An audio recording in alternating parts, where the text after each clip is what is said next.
ప్రస్తుతం మనతో పాటు ఉన్నారు ప్రముఖ ఫ్యామిలీ కౌన్సిలర్ ప్రియా చౌదరి గారు. ఓయో రూముల్లో జరుగుతున్నటువంటి అరాచకాలపై ఆమె ఏం చెప్తారో ఒకసారి చూద్దాం. నమస్తే అండి. అమ్మ నమస్తే. నాకు మొన్న మధ్యన ఒక పోలీస్ ఆఫీసరు, నేను నేమ్ చెప్పదలుచుకోలేదు, వేరే ఏదో ఇష్యూలో ఇంటర్వ్యూ కోసం వెళ్ళినప్పుడు ఆయన చెప్తున్నారు, అది కూడా చిన్నపిల్లల ఇష్యూనేనండి, అది మళ్ళీ చెప్తాను మీకు. చిన్నపిల్లల ఇష్యూలోనే నేను ఇంటర్వ్యూ కోసం వెళ్ళాను. ఆయన ఆ సందర్భంగా ఇదేంటండి పిల్లలు అలా చేస్తున్నారు అన్నప్పుడు, మేడం మీకేం తెలుసు అసలు లోపల ఆ ఓయో రూముల్లో చిన్న చిన్న పిల్లలు వస్తున్నారు, అండర్ 18 అండర్ 16 వస్తున్నారు. ముకుందా జ్యువెలర్స్ తెలంగాణలో మొట్టమొదటి ఫ్యాక్టరీ అవుట్లెట్ మన కొత్తపేటలో ఫిబ్రవరి 14న గొప్ప శుభారంభం. ఆడపిల్లలు అయితే మరీ అసలు 11, 12, 13 ఇయర్స్ ఏజ్ లో ఉంటున్నారు మేడం. మగపిల్లలు కొంచెం 15, 16 ఇయర్స్ ఏజ్ లో ఉంటున్నారు. అట్లాంటి ఎన్ని కేసులు చూసామో మేము, చాలా దారుణంగా ఉంది. నేను అప్పుడు అడిగాను, జనరల్ గా ఓయో రూముల్లో మనకు ఒక రూల్ ఉంది, ఆధార్ కార్డు చూపించి దాంట్లో వాళ్ళు కన్ఫర్మ్ చేసుకుని ఏజ్ ఆ తర్వాతనే తీసుకోవాలి అని చెప్పి. బట్ అందుకు భిన్నంగా ఎలా జరుగుతుంది నాకు అర్థం కాలేదు అసలు. ఆయన కూడా ఇంక వదిలేండి మేడం, డెప్త్ ఎందుకు, డీటెయిల్స్ నేను కూడా చెప్పను, చాలా చూస్తున్నాం మేడం అని చెప్పి వదిలేశాడు. అసలు దీన్ని ఎలా తీసుకోవాలి, ఓయో రూముల్లోకి అంత చిన్న పిల్లల్ని ఎలా అలౌ చేస్తున్నారు, అది అర్థం కాని విషయం అసలు. మీరు అడిగారు, మీకు పోలీస్ ఆఫీసరే చెప్పారు, కారణాలు ఆయనకే తెలియాలిగా.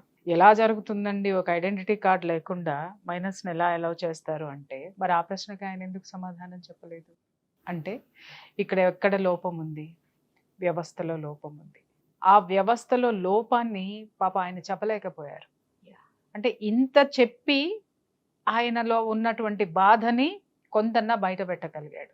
అది ఎందుకు జరుగుతుంది అని చెప్తే, తనున్నటువంటి వ్యవస్థనే తను బయట పెట్టుకున్నటువంటి పరిస్థితి ఎదురవుతుంది. అందుకని ఆయన ఆ ధైర్యం చేయలేకపోయారు. ఇక్కడ నేను అనేది ఏంటంటే, నిరుపమ మీరు అన్నారు 11 ఏళ్ల పిల్లలు, 12 ఏళ్ల పిల్లలు ఆడపిల్లలు, 16 ఏళ్ల పిల్లలు, 15 ఏళ్ల పిల్లలు మగపిల్లలు ఓయూ రూమ్స్కి వస్తున్నారు అని అంటే సిగ్గుపడాల్సింది ఎవరు? సొసైటీ మొత్తం. సోకాళ్ళు పొద్దున్నే లెగిస్తే మనం ప్రవచనాలు మొదలు పెడతాం. ఏమని మొదలు పెడతాం? ధర్మము, తర్వాత సంస్కృతి, సాంప్రదాయము, ఇంకొకటి. కొన్ని విషయాలు చూస్తే నాకు చాలా కోపం వస్తుంది. ఏంటి అని అంటే, ఎంతసేపు కూడా భర్త కాళ్ళు కడిగి నెత్తిన పోసుకున్న పతివ్రతల కథలు చెప్తారు తప్ప, కష్టపడేటటువంటి భార్య కష్టాన్ని అర్థం చేసుకునేటటువంటి పతివ్రతుడైన భర్తల కథలు లేవా పురాణాల్లో? ఎక్కడ పురుషాధిక్య సమాజంలో ఏ కుటుంబం ఈరోజు బాగుంది చెప్పు? ఏ కుటుంబము బాగాలేదమ్మా. మనము వ్యవస్థని తయారు చేయాలి. ఇంత చిన్న వయసులోనే వాళ్ళు దారి తప్పుతున్నారు అంటే కారణము ఫస్ట్ కుటుంబ వ్యవస్థ భ్రష్టు పట్టిపోయింది, నాశనం అయిపోయింది. ఎందుకు నాశనం అయిపోయింది, ఎందుకు భ్రష్టు పట్టిపోయింది అనడానికి చాలా మందికి తెలియనటువంటి కారణాలు నేను చెప్తాను. 11 సంవత్సరాలంటే ఇంకా మనం చంకనెత్తుకునే ఏజ్. ఒకసారి తెచ్చుకో, ఆడపిల్లని ఇంకా చంకనెత్తుకునే ఏజ్. ఆ పిల్ల ఆ విధమైనటువంటి ప్లేసులకి వెళ్ళిపోయి తను ఇంకొక మగవాడితో గడిపేటటువంటి మెచ్యూరిటీ ఆ అమ్మాయి శరీరంలో అలా మైండ్లో వచ్చింది. అలాగే 15, 14, 16 సంవత్సరాల పిల్లవాడి శరీరంలో మెచ్యూరిటీ రాలేదు, వాడి మైండ్లో మెచ్యూరిటీ వచ్చింది. అసలు వాళ్ళు ఏం చెప్పి తీసుకెళ్తున్నారో వీళ్ళు, నాకు అది కూడా డౌట్ ఉంది. ఎవరేం చెప్పి? మగపిల్లలు కొంచెం పెద్దోళ్ళు కాబట్టి ఈ చిన్న పిల్లల్ని ఏం చెప్పి తీసుకుపోతున్నారు? చిన్న పిల్లలు లేరు ఇక్కడ. వాళ్ళు ఆ స్థితికి వెళ్ళడానికి మైండ్ ఆ స్థితిని దాటింది. ఆ స్థితికి మైండ్ వచ్చేసిన తర్వాత నీకు ఇంకొకళ్ళే చెప్పాల్సిన అవసరం ఏంటి? నువ్వు అదే స్థితిలో ఉన్నావు, నేను అదే స్థితిలో ఉన్నా, చలో అన్నాము, వెళ్ళాము. మైండ్ మేకప్ అయింది, నాట్ బాడీ. ఇక్కడ మనం ఏమనుకుంటామంటే, శరీరంలో ఈ విధంగా ఎందుకు ఇలా తయారైపోతున్నారు, వీళ్ళు ఏం చెప్పి తీసుకెళ్తున్నారు, వాళ్ళు అన్యాయం అయిపోతున్నారు. ఇక్కడ ఎవరు అన్యాయం అవ్వడం లేదు, మ్యూచువల్ అండర్స్టాండింగ్ తోటే వెళ్తున్నారు.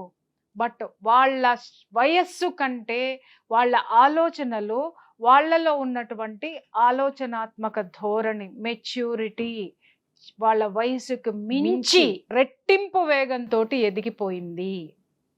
అందుకు కారణం ఈరోజు కుటుంబ వ్యవస్థ. ఎందుకు కుటుంబ వ్యవస్థ అంటే, నేను చాలా కౌన్సిలింగ్స్ చేశాను కాబట్టి నేను చెప్తున్నా. చాలా మంది ఆడపిల్లల్ని తీసుకొని వస్తూ ఉంటారు. చాలా మంది ఆడపిల్లలు అన్నావు కదా నువ్వు, అదే చెప్తున్నాను నేను. చాలా రిజిడ్ గా ఉంటారు, చాలా ప్రిజరిటీ తోటి ఉంటారు, చాలా ఎగోయిస్టిక్ గా. చిన్న ఏజ్ ఏనమ్మా, చిన్న ఏజ్ నుంచి పెద్ద ఏజ్ వరకు 25 వరకు కూడా. ఇప్పుడు నీకు 11 ఇయర్స్ పిల్లని తీసుకొని ఉంటే నీకు 22 ఇయర్స్ 25 ఇయర్స్ పిల్లల వరకు కూడా అదే మొండితనంతో ఉంటారు, రెక్లెస్నెస్ తోటి ఉంటారు, కేర్లెస్ గా ఉంటారు పేరెంట్స్ అంటే. ఈ పేరెంట్స్ నా దగ్గరికి ఏమి వచ్చి చెప్తారు, పాపం వాళ్ళు తండ్రేమో ఒక పక్క నష్టాల పాలో కష్టాల పాలు అయిపోయి ఎట్లాగొట్ట జీవితాన్ని ఈదుకొస్తూ వీళ్ళని చదువు కోసం అప్పుల పాలు చేసే అయిపోతూ కూడా వాళ్ళని చదివిస్తూ ఉంటే వాళ్ళు అర్థం చేసుకోవట్లేదు. తల్లి చాలా పెద్ద పొజిషన్లో ఉంటుంది, లేదా తల్లి కూడా కష్టపడుతూ అప్పులు తీర్చుకుంటూ వీళ్ళని సాదుకుంటూ వీళ్ళకి చదువులు చెప్తున్నా కూడా నా బిడ్డ ఇలా అయిపోయిందండి, ఇదిగో ఈ వయసుకే మగపిల్లలతోటి మాట్లాడుతుంది, ఈ వయసుకే ఇలా అయిపోతుంది, బాయ్ ఫ్రెండ్స్ ఉన్నారు, 13 సంవత్సరాలు 12 సంవత్సరాలు 14 సంవత్సరాలు అని అంటే మొదట్లో వాళ్ళు చెప్పింది విన్న తర్వాత చాలా జాలేసింది పేరెంట్స్ మీద. సో నేను ఆ పిల్లల్ని కూర్చోబెట్టి, అదేంటమ్మా ఇన్ని త్యాగాలు చేస్తున్నారు నీ పేరెంట్స్, ఇది ఉండదు అనంటే వాళ్ళు ఇలానే కూర్చుంటారు, ఏం మాట్లాడరు. వాళ్ళ కళ్ళల్లోకి చూస్తే ఒక ఆవేదన కనిపిస్తుంది. అప్పుడు ఇమ్మీడియట్ గా నేను పేరెంట్స్ని బయట కూర్చోండి అని చెప్పేసి ఈ పిల్లలతో కనీసం నేను అరగంట పాటు ఫ్రెండ్షిప్ చేయాలి. నేను వాళ్ళతో ఫ్రెండ్షిప్ చేసి వాళ్ళ వ్యక్తిగత విషయాల్లోకి వెళ్ళాలి అని అంటే నేను వాళ్ళలోకి వెళ్ళి వాళ్ళ యొక్క స్థితిని తెలుసుకున్న తర్వాత మెల్లగా వాళ్ళ నుంచి నేను ఆ డీటెయిల్స్ రాబడితే వాళ్ళు చెప్తున్నది ఏంటి అని అంటే, ఇంట్లో నిత్యం మా అమ్మ నాన్న కొట్టుకుంటారండి. ఓకే. ఎందుకంటే అమ్మ హై పొజిషన్ లో ఉంది, నాన్న లాసుల్లో ఉన్నారు. అమ్మ ఎప్పుడు నేనే కష్టపడుతున్నా, నేనే పోషిస్తున్నా, నీకేం చేత కాదని నాన్న అంటది. నాన్నేమో నువ్వు వాళ్ళతో తిరుగుతున్నావు, వీళ్ళతో తిరుగుతున్నావు, నువ్వు అట్లా అని చెప్పేసి అని వీళ్ళిద్దరు ఎప్పుడు కొట్లాడుకుంటూ ఉంటారు అని ఒక కథ చెప్తారు. ఒక కథ.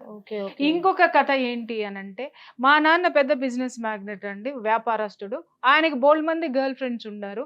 మా అమ్మ 24 hours మేము ఇంటికి వెళ్ళాము అంటే మా నాన్న ఎవరితో తిరుగుతున్నాడు, ఏం చేస్తున్నాడు, ఏమైతున్నాడు, ఇదే మా నాన్నని తిడుతూ ఇదే గొడవ మా ఇంటికి వెళ్ళేసరికి అమ్మ ప్రేమ అనేటటువంటిది మేము చూడలేదు.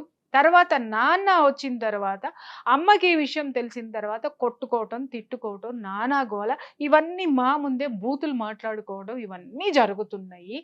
కొంచెం కూడా మాకు మనశ్శాంతి అనేది లేదు. అది ఒక స్టోరీ. అయితే ఇంకొక స్టోరీ ఏముంటుంది అని అంటే, ఇప్పుడు ఏదైనా వచ్చి ఇతను లాస్ అయితే కనుక నీ పుట్టింటి వాళ్ళు ఆదుకోలేదు, లేదా పుట్టింటి వాళ్ళని దుయ్యబట్టడం, ఇటు అత్తింటి వాళ్ళని దుయ్యబట్టడం, వీళ్ళు కొట్లాడుకోవడం. అరే పిల్లలు ఎప్పుడు ఇంటికి వెళ్దామా అని ఎదురు చూడడం మానేసి ఇల్లు తప్ప ఎక్కడికి వెళ్దామా అనేటటువంటి సిచ్యుయేషన్ కి ఈ రోజు కుటుంబ వ్యవస్థ ఆడపిల్లల్ని మగపిల్లల్ని రోడ్డు మీద పెట్టేశాయి. ఇక్కడ ఏం జరుగుతుందంటే, ఇప్పుడు నువ్వన్నావు మెచ్యూరిటీ రెట్టింపు ఎట్లా ఎదిగిందమ్మా, అది మనం ఇప్పుడు మాట్లాడుకోవాలి. ఇప్పుడు నువ్వు ఈ 11 ఏళ్ల పిల్లకి తల్లి కూర్చోబెట్టి, చూసావా మీ నాన్న దాంతో పోయాడంట, దీంతో పోయాడంట, అట్లా చేశాడు, ఇట్లా చేశాడు, నువ్వు మాట్లాడాలి, నువ్వు అర్థం చేసుకోవాలి, నువ్వు ఎదిరించాలి అని చెప్పేసి పిల్లకి మెల్లమెల్లగా ఇంజెక్ట్ చేస్తారు. ఎవరు? తల్లి చెయ్యదు. తల్లి చుట్టూ ఉన్నటువంటి వాళ్ళు అమ్మమ్మలో, లేకపోతే మేనమావలో, మేనత్తలో ఈ పిల్లకి ఎక్కువ అంటే నువ్వు ఆలోచించాలి, నువ్వు ఇంటికి నువ్వే పెద్దదానివి, నువ్వే చక్కబెట్టాలి, మీ నాన్న నువ్వే దారిలో పెట్టాలంటే మెల్లగా ఆ పిల్లలు ఏమవుతుందంటే, పెద్దరికం అనేది వయసుకి మించినటువంటి పెద్దరికాన్ని తెచ్చి పెట్టుకుంటూ ఉన్నటువంటి ఆ పెద్దరికము నాన్నని క్వశ్చన్ చేయటం దగ్గర నుంచి స్టార్ట్ చేసి, నాన్నని అదుపులో పెడితే నాన్నని ఒక మాట అనగానే నాన్న కొడతాడు, లేదా నాన్న తిడతాడు, లేదా కూతురు అంటే ప్రేమ ఉంటే నాన్న భయపడతాడు. అలా నాన్నని కంట్రోల్లో పెట్టాలి అని ఈ అమ్మాయి కొంచెం ఇనిషియేట్ తీసుకుని ఆ ఇంట్లో ఉన్నటువంటి పరిస్థితులను ఇనిషియేట్ తీసుకుంటూ అక్కడితోటే ఆగిపోతుందా వాళ్ళ మెచ్యూరిటీ? నాన్న కూడా అమ్మ గురించి చెప్తాడు, నువ్వు కూడా అమ్మకి చెప్పు, అమ్మకి ఇట్లా ఉండమని చెప్పు. ఇదే పెద్దరికం అన్నమాట. ఈ 11 ఏళ్లదే పోయి అమ్మకి చెప్తూ ఉంటది. అది చెబుతూ అటు నుంచి ఇటు నుంచి అటు వాళ్ళకి చెప్పి సర్ది చెబుతూ దీనికి వయసుకు మించినటువంటి మాటలు, వయసుకు మించినటువంటి ఆలోచనలు చేయాల్సినటువంటి పరిస్థితి అక్కడ వచ్చేస్తుంది. అయితే కుటుంబంతో ఆగిపోతుందా ఆలోచన? మెచ్యూరిటీ పెరిగిన తర్వాత ఏమవుతుంది? దానికి మించి అక్కడతో ఆగరు పిల్లలు, మిగిలిన వాటి వైపుకి అదే ధోరణితోటి వెళ్ళిపోతారు. వాళ్ళ ఆలోచన పెరిగిపోతుంది, వాళ్ళ మెచ్యూరిటీ పెరిగిపోతుంది. వయసుకు మించి ఎదిగిపోయిన తర్వాత ఇక్కడ వీళ్ళు సర్ది చెప్పిన తర్వాత సంసారం గురించి అర్థమైపోతుంది వీళ్ళకి. అలాగే ఎంత చెప్పినా వీళ్ళిద్దరూ ఒకటి కారు, కొన్ని చోట్ల ఎంత చెప్పినా ఒకటి కారు, లేదా ఎంత జరిగినా కూడా ఇంకొక ప్రెషర్ చెప్తా. ఇది కుటుంబ వ్యవహారాలు. ఇంకొకటి ఏంటంటే, తండ్రి ఒక సాఫ్ట్వేర్ కంపెనీ CEO, తల్లి ఇంకెక్కడో ఏదైనా ఒక గవర్నమెంట్ ఆఫీసరు. వీళ్ళు ఏం చేస్తారు, ఈ పిల్లల మెదడులోకి వచ్చిన తర్వాత తండ్రి ఏం చేస్తాడు, తనలాగా ఒక సాఫ్ట్వేర్ చేయాలని ఐఐటి అని 8th క్లాస్ నుంచి 5th క్లాస్ నుంచి జేఏఈలో ఐఐటీలో తొక్క తోటకూర వాళ్ళ పిండాకుడు వాళ్ళ పెంట మొత్తం వీళ్ళ మీద రుద్దుతారు. తల్లి ఏం చేస్తుంది, తనలాగే ఒక ఆఫీసర్ని చేయాలి అని చెప్పేసి గ్రూప్స్ రాయాలి అని చెప్పేసి ఇటు ప్రెషర్ పెడతాది. ఇటు తండ్రి మాట వినాలా, ఇటు తల్లి మాట వినాలా, ఈ రెండిట్లో ఏది వినాలి? ఇది చదవకపోతే ఇది మీ అమ్మ మాట వింటున్నావు అని చెప్పేసి అతను అంటాడు, మీ నాన్నది వినొద్దని ఈమె ప్రెషర్ పెడుతుంది. అసలు ఇతడు వీడు కన్ఫ్యూజన్లో లేదా ఆమె కన్ఫ్యూజన్లో పడిపోయి మనశ్శాంతిని ఎత్తుకుందాం అని చెప్పేసి స్కూల్ దగ్గరికి వస్తే తన పక్క దాన్ని గదిలిస్తే దానికి కూడా ఇదే గోల. అరే ఎప్పుడు మనకి టైం వస్తుందా, మన హాస్టల్కి వెళ్ళిపోదామా, ఈ సంసారాన్ని వదిలేసి వెళ్ళిపోదామా అనేటటువంటి సిచ్యుయేషన్లో ఈరోజు ప్రతి ఒక్క పిల్లవాడు స్కూల్లో కూర్చొని ప్రతి ఒక్క పిల్ల మాట్లాడుకుంటున్నారన్న సత్యం ఎంతమంది పేరెంట్స్కి తెలుసు. అప్పుడు ఆ ప్రెషర్ భరించలేక ఇప్పుడు మనకేంటి ఆలోచనాత్మక ధోరణి పెరిగింది, కానీ మెదడులో అంత స్టామినా ఎక్కడుంది, దాన్ని భరించే స్టామినా ఎక్కడుంది? They need a pleasure, they want to escape from their thoughts, escape from their hurdles, escape from their parents, escape from their house. ఒక ప్లెజర్ కావాలి, ప్రశాంతత కావాలి. ఎక్కడ దొరుకుతుంది ప్లెజర్, ప్రశాంతత? బీరు అవి ఇవి ఫస్ట్ స్టార్ట్ చేస్తారు వాళ్ళు. వీటితోటి స్టార్ట్ చేసిన తర్వాత కొన్ని రోజులు పోయిన తర్వాత అది కామన్ అయిపోతుంది. అయినా ఈ ప్రెషర్స్ ఇలాగే ఉంటాయి, ఇంకా పెరుగుతాయి, లేదా వీళ్ళ ఆలోచన ధోరణి పెరిగిపోతుంది. బీరుని దాటిన తర్వాత టచ్ చేసుకోవటాలు, కిస్ పెట్టుకోవటాలు ఇవన్నీ మొదలవుతాయి. అవి మొదలేసిన తర్వాత ఒక మాధుర్యం చవి చూసిన తర్వాత ఇంకొక స్టేజ్కి వెళ్తారు. ఇప్పుడు చెప్పు, ఓయో రూమ్కి వెళ్ళటానికి ఎవరు పర్మిషన్ ఎవరికి కావాలి? కానీ రూల్స్ రెగ్యులేషన్స్ అన్న పర్మిట్ చేయకూడదు కదా కనీసం. భారతదేశంలో ఏదైనా జరుగుతుంది ఇల్లీగల్గా. దేశం ధర్మ మార్గంలో ఉంటే ఇవాళ ఇంతమంది నేరస్తులు ఎందుకు పెరిగారు, ఇంతమంది స్మగ్లర్స్ ఎన్కౌంటర్లు ఎందుకు అవుతున్నారు, ఇంతమంది తీవ్రవాదులు ఎందుకు పుట్టుకొస్తున్నారు? లేదా ఇవాళ నువ్వు ఒక సరుకు కొనుక్కొనిరా, అది ఎంత నాణ్యత ఉంది. అలాగే ఇవాళ ఒక ప్రొడక్షన్ పెరగడానికి మొర్రో అని కొట్టుకుంటున్నాము. అన్నీ కూడా పెస్టిసైడ్స్ వేసేసి విపరీతంగా పంటల్ని పెంచేసేసి, అంటే తక్కువ టైంలో ఎక్కువ లాభాలు రావడానికి నడవనటువంటి దారులు, సరికానటువంటి దారులు ఎన్నిటిల్లో నడుస్తున్నారు వాళ్ళు. అటువంటి భారతదేశంలో మనం ఉన్నప్పుడు ఇది సాధ్యం కాదని ఎలా, ఎంత అమాయకత్వంగా, ఎంత జర్నలిజంలో ఉండి ఎలా అడుగుతావు నిరూపమ? అంటే చిన్న పిల్లల్ని చూసినప్పుడైనా కనీసం రూల్స్ రెగ్యులేషన్స్ గుర్తు రావాలి కదా యువతలోడికి. ఎవరికి గుర్తుకు రావాలి? వాడికి కేవలము గుర్తొచ్చేది వ్యాలంటైన్స్ డే గుర్తొస్తుంది. వ్యాలంటైన్స్ డే ఎందుకు గుర్తొస్తుంది అంటే ఆ రోజు ఆ సంవత్సరంలో వాడికి ఎక్కడైనా మైనస్ అయినటువంటిది, 6 నెలల్లో మైనస్ అయినటువంటిది, 3 నెలల్లో మైనస్ అయినటువంటిది ఈ వ్యాలంటైన్స్ డే రోజున నేను మొత్తం రికవర్ చేసేసుకోవాలని చూస్తాడు. కానీ నువ్వు 11 ఏళ్ళని తెస్తే ఎందుకు, 80 ఏళ్ళని తెచ్చుకుంటే వాడికి ఎందుకు? వాడు రూమ్ ఇస్తున్నాడు, దాంట్లోకి ఎవడొచ్చిపోతున్నాడు వాడికి ఎందుకు? అది కాక అతి గొప్ప జడ్జిమెంట్లు మనకున్నాయి. ఆ జడ్జిమెంట్ల అసలు విలువ తెలియదు జనాలకి. వాళ్ళకి జడ్జిమెంట్ ఎందుకు ఇచ్చింది, ఇద్దరు స్త్రీ పురుషులు వాళ్ళకి ఇష్టమైతే కలిసి ఉండొచ్చు అన్నది మాత్రమే పట్టుకుంటారు తప్ప ఆ ఒక్క లైన్కి ముందు ఆ లైన్ ఎందుకు చెప్పాడు అనడానికి 100 పేజీల కారణాలు ఉంటాయి. 100 పేజీల కారణాలు ఎవడైనా జడ్జిమెంట్ చదివే తీసుకోరేక, అది తీసుకోకుండా నా ఇష్టం వచ్చినట్టు నేను పోతాను, సుప్రీంకోర్టు నాకు పర్మిషన్ ఇచ్చింది అని అంటే డాష్ పగులుతుంది. అర్థమైందా? ఆ ఒక్కదాన్ని ప్రపంచానికి చూపించి ఎంతమంది కాపురాల్ని తీసే ఆడవాళ్ళు ఉన్నారు, ఎంతమంది కాపురాలు కూల్చుకునే మగవాళ్ళు ఉన్నారు, ఎంతమంది ఇది అడ్డం పెట్టుకొని వ్యాపారాలు నడిపేటటువంటి హోటల్ రూమ్స్, ఓయో రూమ్స్ ఉన్నాయి. ఏది చేత కాదు ఈరోజు నిరుపమ, ఏదైనా సాధ్యమే. ఇప్పుడు మొన్న ఒక సినిమా వచ్చింది, అది ఏం సినిమా? అది కేజీఎఫ్. అసలు కేజీఎఫ్ సినిమా ఒక రియల్ స్టోరీ అంటారు. నాకు తెలిసినంత వరకు అది రియల్ స్టోరీ. నేనైతే ఎక్కడైనా ఇప్పుడు పుట్టించారు కానీ ఆ స్టోరీ నాకు తెలియదు. ఓకే సరే, రియల్ స్టోరీనే అనుకుందాం. అసలు నువ్వు దాన్ని సినిమా తెరకెక్కించేంత గొప్పదనం దాంట్లో ఏముంది నాకు ఒక్కసారి చెప్పమ్మా. విపరీతమైన గ్యాంగ్ వార్లు. Okay. దాంట్లో వాడు బంగారు గని కోటకి వెళ్ళిపోయి దాన్ని సాధించేసి పేదలకు ఏమన్నా అన్నదానం చేశాడా, విద్యాలయాలు ఏమన్నా కట్టాడా, లేకపోతే దేశానికి ఇంకేమన్నా చేశాడా, లేకపోతే ప్రాజెక్టులు ఏమన్నా నిర్మించాడా? లేదు. వాళ్ళ అమ్మకి బంగారం ఇస్తానన్నాడు కాబట్టి ఆ గనుల్లోకి వెళ్ళాడు, అంతమందిని చంపాడు, తను క్రిమినల్ అయ్యాడు. చివరికి అంత బంగారం అందుకోవడానికి వాళ్ళ అమ్మ ఉందా? వాళ్ళ అమ్మ ఎప్పుడో చనిపోయింది. Oh. చనిపోయిన అమ్మ కోసం క్రిమినల్ అవ్వడం అనే కాన్సెప్ట్ నువ్వు ఎలా చూపిస్తావు? ఏ కారణంతో అది సమంజసమైంది? దాంట్లో గన్నులు చూపించాడు, హీరోయిజం చూపించాడు, దాంట్లో హింస చూపించాడు, యూత్ అట్రాక్ట్ అయ్యారు. దీన్ని ఎవడైనా సెన్సార్ వాళ్ళు ఏం చేస్తున్నారు?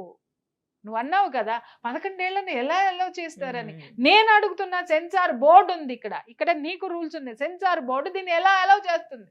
ఏ కారణంతో మీరు ఇది తీస్తారు, ఈ హింసను ప్రోత్సహిస్తారని అడిగేటి వాళ్ళు ఎవరున్నారు? ప్రశ్నించేవాడు ఉన్నా ఇంకొక గొంతుక కలిపేవాడు లేకపోవడం వల్ల నువ్వు ఏమైనా చెయ్యొచ్చు, ఏదైనా జరుగుతుంది ఇక్కడ. అది గుర్తుపెట్టుకో. పిల్లలు ఈ రోజు ఇంత భయంకరంగా తయారవుతున్నారు అనంటే కారణం కుటుంబ వ్యవస్థే. ఆ కుటుంబ వ్యవస్థ ఒక నైతిక విలువలు లేవు. బంధం పట్ల వాడు ఆ కుటుంబానికి సంబంధించినటువంటి ఆడకి కానీ మగకి కానీ ఒక ధర్మం అనేది తెలియదు, ఒక వ్యవస్థ అనేది తెలియదు, బాధ్యతలు అంతకంటే లేవు. కుక్కల్లాగా కొట్లాడుకుంటూ. ఎప్పుడైనా సరే గుర్తుపెట్టుకోమ్మా, పిల్లలకి మన ప్రేమని ఇవ్వాలి తప్ప మన ఆలోచనల్ని ఇవ్వకూడదు. సలహా ఇవ్వచ్చు, గైడ్ చేయొచ్చు తప్ప గైడ్ చేస్తుండ నువ్వు నీ లోపల ఉన్నటువంటి లక్ష్యాలని, టార్గెట్స్ని, నీకున్న కోరికల్ని వాళ్ళ మీద రుద్దేసి నేను I'm your guide, I'm your ఇది అంటే వాళ్ళు భయంకరంగా ఎదురు తిరుగుతారు. ఇవే జరుగుతాయి ఈరోజు. ఈ సందర్భం ఇంకొక విషయం చెప్పాలండి. యాక్చువల్లీ ఒక పెద్ద సో కాల్డ్ స్కూల్స్ 2 కూడాను మన గచ్చిబౌలి ఏరియాలో ఉంటాయి. ఆ స్కూల్కి సంబంధించినటువంటి 15 మంది పిల్లలు 6th క్లాస్ నుంచి ఆల్మోస్ట్ 9th 10th క్లాస్ పిల్లల వరకు కూడా 15 మందిని ఈ సిగరెట్స్ కాలుస్తుంటే పోలీసులు కౌన్సిలింగ్ పిలిచారు. అసలు ఈ సిగరెట్స్ మనకి బ్యాన్ కదా, ఈ సిగరెట్స్ ఎట్లా వచ్చాయి అనేది ఒక క్వశ్చన్ అయితే, నాకు ఆ రోజు పోలీస్ ఆఫీసర్ చెప్పిన దానికి చాలా ఆశ్చర్యం అనిపించిందండి. ఆయన ఏం చెప్పారంటే, అసలు ఎట్లా వస్తాయి సార్ వాళ్ళ దగ్గరికి, వాళ్ళకి అంత అప్పుడు అవి కాస్ట్లీ ఉంటాయి, కనీసం 5,000 ఏమో మినిమం అంటది సిగరెట్. అంతంత డబ్బులు ఎక్కడి నుంచి వస్తాయి వాళ్ళకు? చిన్నపిల్లలు కదా, 6th క్లాస్ అంటే ఎంత అండి, 11 years బాగా అయితే. ఆ పిల్లలకి ఎట్లా వస్తాయి అంత డబ్బులు అంటే, ఏంటి మేడం వాళ్ళ పాకెట్ మనీ ఎంతో తెలుసా అని అడిగారు నన్ను ఆయన పోలీస్ ఆఫీసర్. ఎంత ఉంటుంది సార్ అంటే 1 lakh మేడం పర్ మంత్ అన్నారు. అంతే. నేను షాక్ తిన్నాను. చాలా మందికి శాలరీస్ కూడా ఉండవు కదండి, 1 month కి 1 lakh శాలరీ. నీకుండవమ్మా, కానీ పేరు మోసిన స్కూల్స్ లో ఉన్న వాళ్ళ పిల్లలకి ఉంటాయి. నీ పిల్లోడికి ఉండదు, నా పిల్లకి ఉండదు. ఇంత దారుణమా? 1 lakh పాకెట్ మనీ 1 lakh ఏంటంటే? 1 lakh అంటే ఇక్కడ వాళ్ళ యొక్క బడాయి చూపించుకోవడానికి ఇస్తున్నారు, కానీ చివరికి వాళ్ళ పిల్లల్ని దేశానికి ఎందుకు పనికి రాకుండా తయారు చేస్తున్నారు. చివరికి వాళ్ళే పనికిరారు అన్న విషయము వీళ్ళకి తెలియడం లేదు. 1 lakh ఎందుకు ఇస్తున్నారు అని అంటే, నువ్వేమనుకుంటున్నావు? ఇవాళ రెస్టారెంట్స్ లో కొన్ని రెస్టారెంట్స్ లోకి వెళ్ళు, ఒక్కసారి నువ్వు వెళ్ళి ఒక బఫెట్ తిని వచ్చావంటే 5,000 ఒక బఫెట్. ఎందుకుంది 5,000 అంటే వాళ్ళలాంటి వాళ్ళ కోసం. ఇవాళ ప్రతిదీ రేట్లు ఎందుకు పెరిగాయి అంటే వీళ్ళ లాంటి వాళ్ళ కోసం పెరిగాయి. ఎందుకున్నాయి? మన మిడిల్ క్లాస్ భరించలేదమ్మా, మన మిడిల్ క్లాస్ భరించలేదు. బట్ ఎందుకున్నాయి ఇవన్నీ? ఎవడు తింటాడా? నాకు ఎప్పుడు అనిపిస్తుంది, ఇంత కాస్ట్ పెట్టి ఎవడు తింటాడు? నువ్వు అందాక ఎందుకు, ఇక్కడ మన జీవికే మాల్లో హార్డ్ రాక్ అని ఉంటుంది ఒక హోటల్. జస్ట్ నువ్వు 11 o'clock అయింది కదా, ఇప్పుడు నువ్వు వెళ్ళి చూడు, 16 years పిల్లలు వచ్చి అక్కడ దమ్ము కొడతారు, మందు కొడతారు. పొద్దున్నే బ్రష్ చేసుకొని వచ్చేస్తారేమో అనిపించింది నాకు. వాళ్ళ అవతారాలు కూడా అట్టే. ఆ స్మోక్ జోన్ లో సిగరెట్ తాగేసి వస్తారు, ఇక్కడ కూర్చొని ఆ బీరో మరి ఏదో బీరో బారో ఏం సస్తుందో తెలియదు ఎదురుగుండా పెట్టుకొని తాగుతారు. హ్యాపీ. ఎవరిస్తున్నారు? ₹1,00,000 ఏం చేస్తున్నారు అని అంటున్నావేంటి? ₹1,00,000 ఎందుకు పనికొస్తుంది? అక్కడ నువ్వు ఒక్కసారి ఆ బార్ లో నువ్వు బిల్లు కట్టి బయటికి రావాలి అని అంటే 25,000 ఒక రోజుకి అవుతుంది. దీనికి రోజుకి 25,000 కావాలి, నెలకి ఎన్ని లక్షలు కావాలి? 1,00,000 అంటే మరీ 6th క్లాస్ పిల్లలకు కూడా 1,00,000. నేను వాళ్ళ గురించే చెప్తున్నాను. వాళ్ళే ఉంటారు అక్కడ, వెళ్ళండి. ఇంకా చాలా ఉన్నాయి, అదొక్కటే లేదు, ఇంకా చాలా ఉన్నాయి. అయితే గవర్నమెంట్ ఒక రకంగా మంచి పని చేసింది అనుకోవాలండి. హుక్కా సెంటర్స్ మొత్తం క్లోజ్ చేసేసింది. హుక్కా సెంటర్లకు వెళ్ళే పరిస్థితి నువ్వు భలే చెప్తున్నావు నిరుపమ. అంతేనా? అది సెంటర్లు లేవేమో కానీ హుక్కాలు ఉన్నాయి. అంతేనా? ఉన్నాయి. ఏదో సామెత ఉంది, దొంగకి మెయిన్ దారి మూసేస్తే వాడికి 100 దారులు 100 వెతుక్కుంటాడు, వాడికి 100 ఆలోచనలు ఉంటాయి. కింద నుంచి కన్నం పెట్టాలా, లేకపోతే కిటికీలో నుంచి అయినా వస్తాడు, గోడకు బయట పెట్టాలా నుంచి అయినా వస్తాడు, గోడ కన్నం పెట్టుకుని అయినా వస్తాడు, కింద నుంచి తవ్వి సొరంగం నుంచి అయినా వస్తాడు. వాడి దారులు వాడుకున్నట్టుగా నువ్వు ఎన్ని మూసేసినా నువ్వు మూసేయాల్సింది లోపల ఉన్నటువంటి Correct, చెడు correct. ఆలోచనని, Yes. చెడు అలవాట్లని నువ్వు ఎగ్జాక్ట్ మానిపించాలి. ఇప్పుడు ఉన్నవాడు బాగా చేస్తున్నాడు కదా అని చెప్పేసి అని ఉన్నవాడి బిడ్డల్ని ఏమన్నా అంటే ఏమన్నా అవుతావని నోరు మూసుకుంటే, ఉన్నవాడిని చూసి ఆ కింద వాడిని చూసా, ఇంకో కింద వాడు, మొత్తం కింద నుంచి పైదాకా, పైనుంచి కింద వరకు కూడా జనాలు ఓయే రూముల్లో కిటకిటలాడుతున్నారు. ఏం చెప్దాము, దేని గురించి ఎన్ని మాట్లాడుకుందాం, మనం ఎంత అవేర్నెస్ మాట్లాడుకుందాం, ఎంత అవేర్నెస్ తీసుకొద్దాము. ఎంత చేసినా ఇంకా మిగిలే ఉంటుంది నిరుపమ, గుర్తుపెట్టుకోండి. ఈరోజు పిల్లలు ఆ స్థితికి వెళ్తున్నారంటే సిగ్గుపడాల్సింది. నేను కుటుంబ వ్యవస్థ బాగలేదన్నాను, బాగుంది, అది ప్రక్షాళన అవ్వాల్సిందే. కానీ ఈ సో కాల్డ్ రాజకీయ నాయకులు పసిపిల్లలు ఆ విధంగా దారి తప్పుతుంటే, ఆ పసిపిల్లల్ని ప్రోత్సహించేటటువంటి వీటి నుంచి వాళ్ళ ఇళ్ళకి మామూళ్ళు వెళ్తున్నాయి చూసావా, ఆ మామూళ్ళు తిన్న ఆ కుటుంబాలు, ఏ ఒక్క కుటుంబం అన్నా నిలకడగా ఉందా, ప్రశాంతంగా ఉందా, రోగాలు లేకుండా ఉందా? వ్యవస్థ ప్రక్షాళన కావాలి అని అంటే మనం ఇలా చర్చలు పెట్టుకుంటే సరిపోదు, చర్యలకి పూనుకుంటేనే అది సాధ్యమవుతుంది. ఇలా వ్యాలంటైన్స్ డేలో వచ్చినప్పుడు ఒకప్పుడు పెద్దవాళ్ళందరూ పార్కుల్లోకి పోతుంటే విహెచ్పి వీళ్ళు విశ్వ హిందూ పరిషత్ వాళ్ళు వచ్చి వాళ్ళకి తాళి కట్టించేవాళ్ళు. అవును, వెంటనే ఇంకొక గ్యాంగ్ తయారైపోయి వాళ్ళు ఇష్టం వచ్చినట్టు తిరుగుతారు, వాళ్ళు మేజర్లు, వాళ్ళు చేసుకుంటారు. నువ్వెవడు పెళ్లి చేయడానికి నువ్వెవడవే, నేనెందుకు చేసుకుంటా? అక్కడ చాలా గొడవలు చూసాం. వాళ్ళు పెళ్లి చేయడానికి వెనక ఒక కారణం ఉంది. ఆ కారణాలు మాట్లాడకుండా మిగిలిన చెత్తంతా మాట్లాడారు సోకాళ్ళు మేధావులందరూ కూడా. వాడు పెళ్లి చేసుకోరా అంటే నేను పెళ్లి చేసుకోను అంటాడు ఒకడు. అరే తాళి కట్టించుకోవే అంటే ఇది తాళి కట్టించుకోని అంటది. ఎందుకు కట్టించుకోరంటే మేము ప్రేమించుకుంటున్నాం అంతే, పెళ్లి చేసుకుంటానికి కాదంటది. అంటే వ్యవస్థ ఏంటి, వాళ్ళు చూపించదలుచుకున్నది అది. వీళ్ళు స్వచ్ఛమైన ప్రేమికులు కాదు, కామవాంఛతోటి బలిసి తిరుగుతున్నారు. ఇలా తిరుగుతుంటే మన ఇంట్లో ఉన్న పిల్లలు కూడా వీళ్ళు లాగేస్తారు, మన పిల్లలు నాశనం అవుతారు అనేటటువంటి కాన్సెప్ట్ తోటి వాళ్ళు దిగారు. అయితే తయ్యమని వీళ్ళు లేచేసి మీరెవరు తాళి కట్టడానికి, మీరెవరు ఇది చేయడానికంటే ఇవాళ అదే మీరు అడ్డుకున్నటువంటి అదే వాయిస్లు ఈరోజు 11 సంవత్సరాల పిల్లలు ఓయో రూముల్లోకి వెళ్తున్నారు. మేధావుల్లారా, దయచేసి దాని గురించి కూడా మాట్లాడండి. దయచేసి ఐఎమ్ రిక్వెస్టింగ్ యూ ఆల్.